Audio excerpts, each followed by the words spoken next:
Alright, so welcome to the first episode of Road to my first show, which is, I wanted to say it was my first YouTube series that I've ever done. Not strictly true, because I did actually try YouTube years ago before I got into the whole coaching PT thing. I'd ask that you don't look for those videos because it was from a time where I wasn't comfortable at all on camera. They're terrible, they're awkward. This still might be to some extent pretty awkward because I haven't shot much long form content before. It's always just reels for Instagram, which is I imagine where most of you have probably come from. If you haven't come from Instagram, I'm going to put a screenshot of my interface somewhere. Go ahead and give that a follow. That's where most of my content goes out. But without offering too much, what is this YouTube series? This is essentially going to be a little bit like a training life journal thing, I want to say. I think probably the best way of describing this is think Sam Sulek, but not as jacked and probably not as likeable. That's probably about where we're at. But essentially what this is going to allow me to do is document my journey where next year, 2025, at some point, I haven't finalised things, I don't know exactly when, but I'm going to be attempting my first bodybuilding competition. So this series is essentially there to document that process. And hopefully you'll learn some things on the way. I'm going to basically probably pick some rough topics to talk about, have some rants, chat some shit like I normally do on Instagram, but in longer form. So you'll see more of me and probably get to know me a little bit better, if that, you know, is something that might appeal to some of you anyway. So what you can expect to see is one training session a week from our current training split, which is push, pull, legs, delts and arms. Again, probably subject to change at some point. If I need it, I'm gonna record one of those sessions a week, upload that once weekly. So I'm gonna be trying to put out one video a week. I might include other bits and bobs if I get up to anything interesting in the week. So I guess maybe it's gonna turn into a little bit of a weekly vlog. I don't know how I feel about calling it a weekly vlog, but I guess maybe that's what it's going to be. Jesus fuck. So I guess first session of this new series is going to be a push session to kind of give you a little bit of an idea of where I'm at with training at the moment. I've just finished my last cut phase. It wasn't necessarily a cut to get super shredded, even though I was fairly happy with how that kind of turned out. I might put some images here somewhere. It was really just supposed to be a bit of a stopgap before I started this next bulk phase. Again, really with the sole goal and purpose of just putting on as much muscle as possible, so that hopefully come the end of it I'll be somewhat competitive when it comes to bodybuilding. So first session, push, chest and tricep focus with a little bit of delts at the end. Exercise selection is incline press, chest press, dip, cuff fly. I don't know how I'm going to do that because I haven't got the cable set up that I wanted, but we'll see. French press, straight push down and a cuff raise. So close to the training philosophy that I've kind of chosen to adopt, the thing I've seen the most results with, especially this past year, is the sort of higher intensity, lower volume style approach. In terms of warm-up process, which you'll see right now, it is literally just jump straight in at the first movement, starting with a lower weight, tapering up in weight and slow down in reps, really just getting a feel for the movement and trying to really connect with it as best that I can. So when it comes to my first working set, I'll perform the best that I do. It's literally just 2 working sets per movement, the first of which being a slightly heavier one, the second of which being a back off one. You're going to see all this anyway, so I don't know why I'm fucking yapping, because you're going to just shut up. So then starting with our incline press to begin the workout. It has been about a week since I last trained. I did have kind of like a one feeler session halfway through because I really just wanted to take that opportunity to have, I guess, a little bit of a deload after the cut. Basically just get rid of some of like accumulated fatigue that I would have got over the cut, because obviously a cut is inherently quite fatiguing for the body. So basically this session is just going to be coming back in, trying to get a feeling for the movements again, re-greasing the groove, basically setting a little bit of a foundation again to build from. What I really should be doing here is not sending it too much, going nice and light. I've got a really bad habit of just basically coming back in and sending it again, so I'm going to try not to do that. So in terms of the pre-workout drink that we're running with, it's just a non-stim pre, which basically just is good for the pump. It's got some like nootropic ingredients, so like focus is supposed to be a little bit better, but how much of an effect that has, I'm not entirely really sure. But I mean, it tastes pretty good. It's all black everything. What the fuck's it called? Tiger's blood, I think the flavour's called. It's like watermelon, lime, coconut and strawberry. So I'm really going to take my time with warm-ups today. Again, in essence of coming back in nice and easy, and I've taken a little bit of time out of training. I just want to make sure I can actually feel the movements again in the same way that I would have done before. Basically coupling accuracy with, in time, intensity as well. So that is the first couple warm-up sets done for the incline press. Actually feeling surprisingly semi-decent considering I've taken a week off.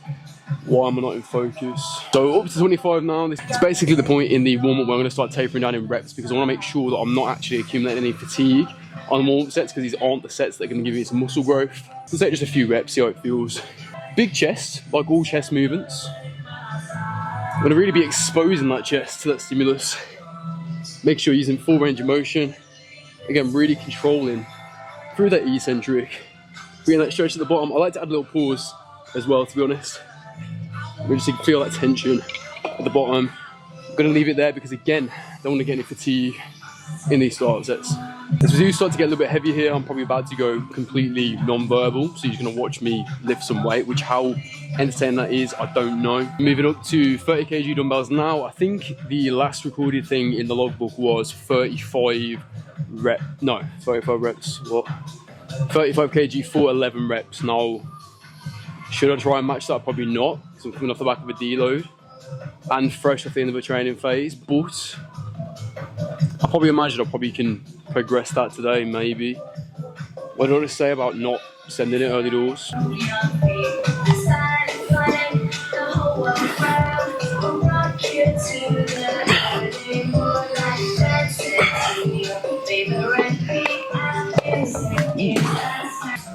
Yeah, so 30 moving well, didn't really cause me any issues. Still feeling quite smooth actually in terms of accuracy, so that's somewhat confidence building. It didn't feel awkward how it sometimes does when I haven't trained for a little bit of time. But this next set, I'm actually gonna do a little bit of what's called grease in the groove. So what I'm literally gonna do is just take one rep at 35 kg, which should technically be working weight. I'm gonna sort of judge by how heavy it feels, whether we're gonna keep it there or potentially setting a new base at 37.5 kg. Because again, end of course, be at 35 for 11.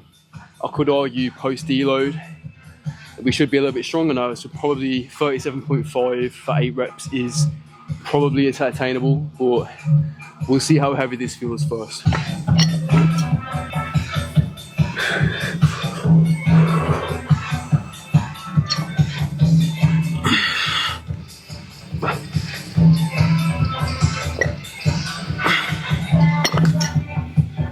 Could be in the bag. All right, so decision made. We're going to try and hit 37.5 for 8 reps, which is a progression from the end of the last cut, which is actually a really good place to start.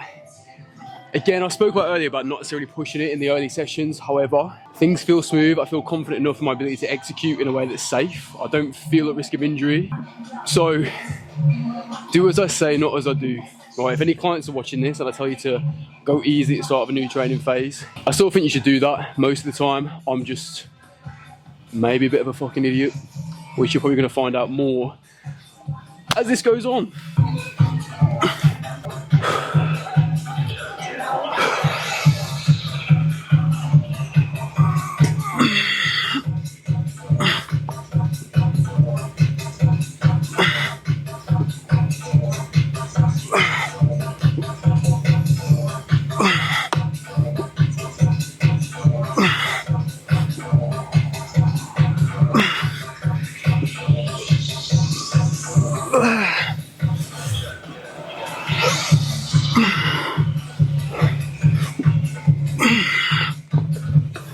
Okay, 8 reps. I think for the most part clean. I'm probably gonna watch it back at some point, but it felt like that was generally decent execution. Intensity was on point. Yeah, literally progression. First movement of the new training phase, I will take that. I'm just gonna do the back offset. I won't record that because you don't want to see that. And I'll probably just record the top working set of each movement and maybe talk a little bit in between. My God. My cardio is terrible. Okay, so second movement of the session is going to be a flat press. This is a machine that I found I like the most. It is a plate loaded flat press. It kind of looks like it might be a little bit of like an incline press, but for the most part I feel it really across the whole pec. It's quite a flat thing. My general setup for a push workout is an incline press, a flat press, a dip style movement, which we'll get to as the third one, a chest isolation and a couple triceps to finish, followed by a lateral raise, which is just what I've added as a volume thing to my push day. Fuck.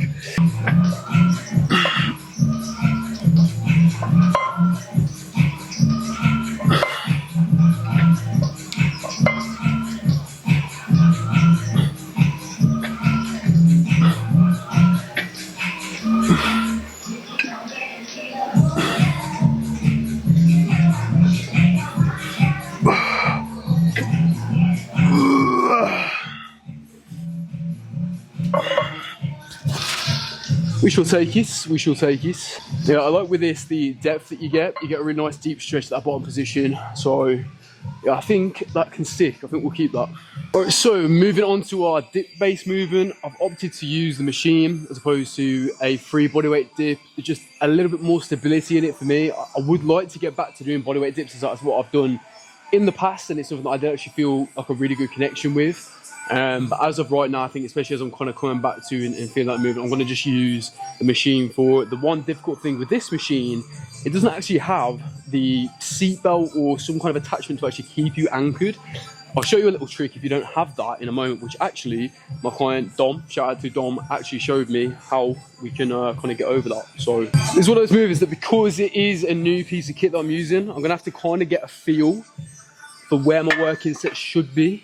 It's a little bit of trial and error really. I don't know exactly where I need to put it to get the right stimulus and know that my intensity is there while I'm still hitting the rep range. So you will find if you ever add like a new movement into your workout program, if you've got a specific rep range that you want to work with, you're going to have to spend a little bit of time figuring out actually where your failure point is with a load that you've decided to use, and does that actually exist within your rep range. And again, obviously you want to progressive overload with time when it comes to training. The easiest method I found to do that for myself, and what I do with most clients, is working for a rep range. When you hit the top of your rep range, actually taking then a load progression.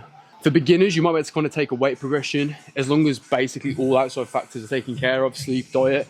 You might be able to find that you can take a weight progression pretty much every week. As you get a little bit more advanced, you're going to start finding it's a lot harder to do. So that's when you can start using the rep range trick, where basically you're just looking to add a rep each week. And when you're in a bulking phase, again, provided that your diet and your sleep is on point, you should find this a somewhat linear approach. Unless you're ill, bad sleep, or you had one too many porn star martinis the night before. Not ideal, been there before. So what we can do, because I'm not the heaviest of boys, I've not quite got the big boy status just yet. As we start to add load to this, you find that generally you're going to be brought up out of the seat. So, as I was saying, shout out to Dom for this one. We can use the chain here to artificially make ourselves heavier and therefore be more stable when we're trying to press in this position.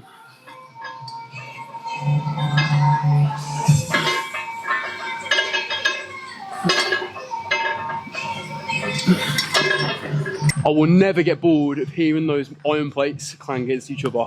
I've only just moved to this gym recently, and obviously most gyms have your rubber plates, iron plates. Some people say they're heavier, but there is nothing as satisfying as hearing those plates jingle and sing while you're lifting. It's like fucking music. It's like sex. Not really. Right, so instead of push-day setup, we've done our incline press, hit the upper chest, and really give that plate a bomber look. We've hit our flat press on a plate loaded. We've now hit our dip movement. Now it's time for a chest isolation. As I was saying, I do like to use the cuff with cables and a bench setup. I'm gonna have to modify that a little bit here because the cable positions only allow me to go high or low. I suppose I could probably use the low cable setting, put the bench on an incline. That probably would work quite well. For easy use tonight, because I'm running out of time. It is actually midnight already, and I'm up somewhat early tomorrow. I'm just going to use this, what would you even call it, a pec fly. We're going to run with this today.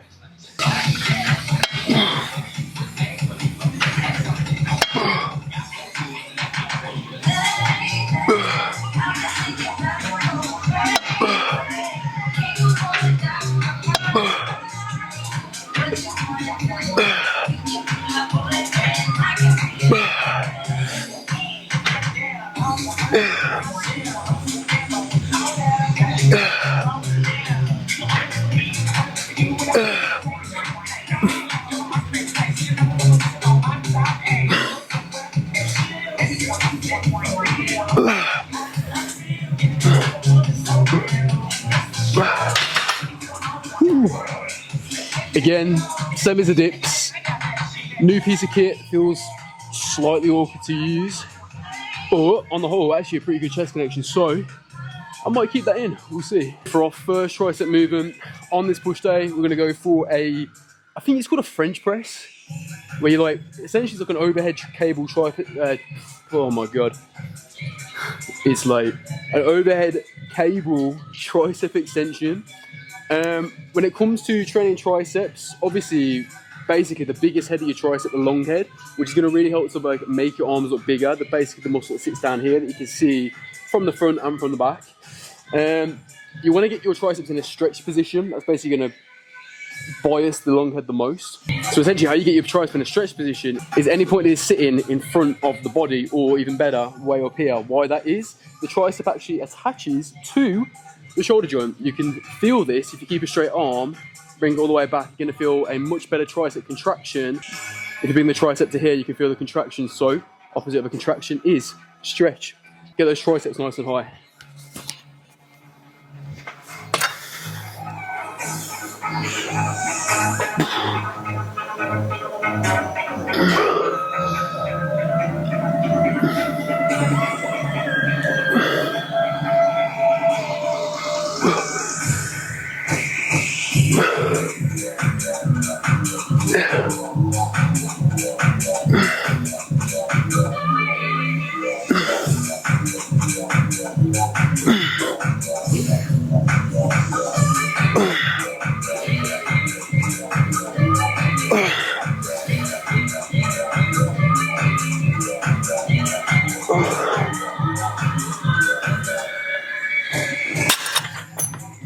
Beautiful. So overall, more than acceptable session. I actually did miss off a couple of the movements because we're running out of camera battery. In fact, it might even die before I finish this. And we're running out of space on the camera, so prepared as ever. But overall, most of my lifts have stayed the same, all gone up. A couple that felt more awkward because I'm just getting used to new kits, as it's only probably what, my 4th session at this gym now, but overall good. So more sessions to come. Gonna do once a week. I'll probably actually go home, charge the battery a little bit, and talk just a little bit more at home while I eat my last meal. But in some Sulik style, we'll have a quick look at how the rig is looking post-cut, first official session back. Yeah, really sort of the new bulk. So overall, don't feel like I look as full as I obviously have done previous, being at the end of a cut. And I'll be honest, I really didn't handle post-cut as well as I should have done. I really sort of just ate whatever the fuck I wanted.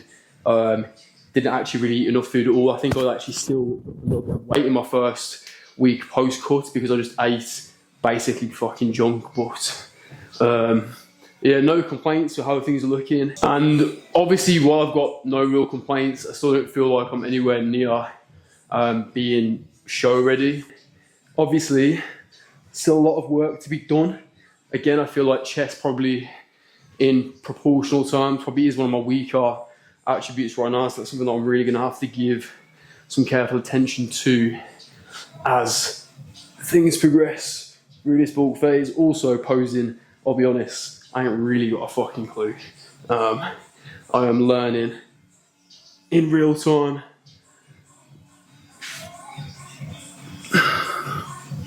But if I want to compete, learning to pose is definitely sort of a non-negotiable. But yeah, that's enough vanity for right now.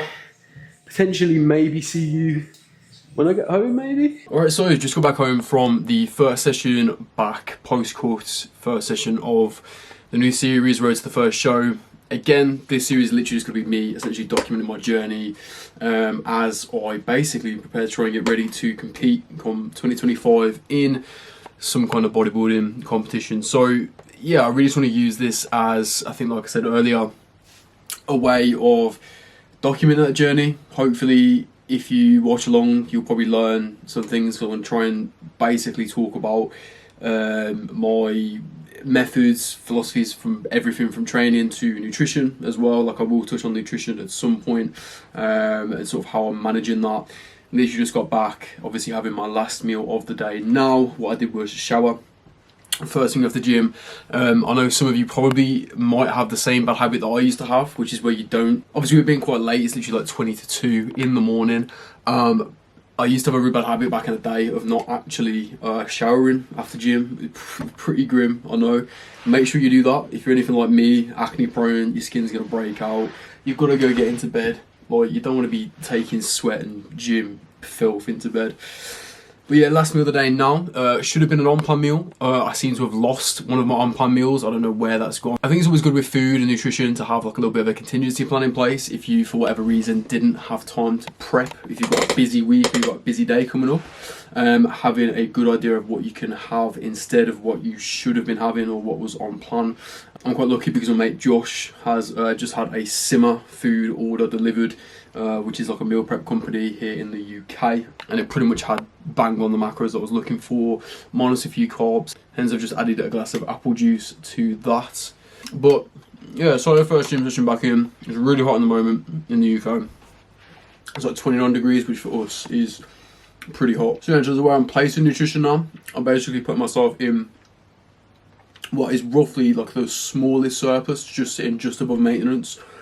Essentially the calories it would take for me to maintain my body weight. And it'll be really easy the way that I ease into this bulk now. I'm not looking to put on a bunch of useless body fat super early, which is going to be a problem for me to deal with later. If anything, I'm actually looking for maybe like a little bit of a recomp effect in the first week, couple of weeks, as I haven't trained for a week and basically just eating a lot of shit food. So calories are around 2,500, proteins around 180 grams. Obviously don't just follow this, it's independent for each person. Supplements, I'm only really using creatine and vitamin D3 at the moment. It's my first attempt in a long time of putting a YouTube video together. It's probably not the most polished thing in the world, but I'm sure with time I'll probably get better at it. So I'm going to finish this meal, get myself into bed. As I said, it's literally almost 2 AM now. Probably watch an episode of House of the Dragon before I nod off. Only just got around to watching that. Love Game of Thrones. It's not quite as good as the main series, but it kind of does the job. I guess see you in the next episode, and if you didn't already, I imagine most people watching this probably already do, but I'll drop it again. Drop the Instagram I follow. That's where I post a lot more informative content, and you can learn more. But if you haven't already, make sure you subscribe so you can follow along into this journey, which is road to my first show. Right,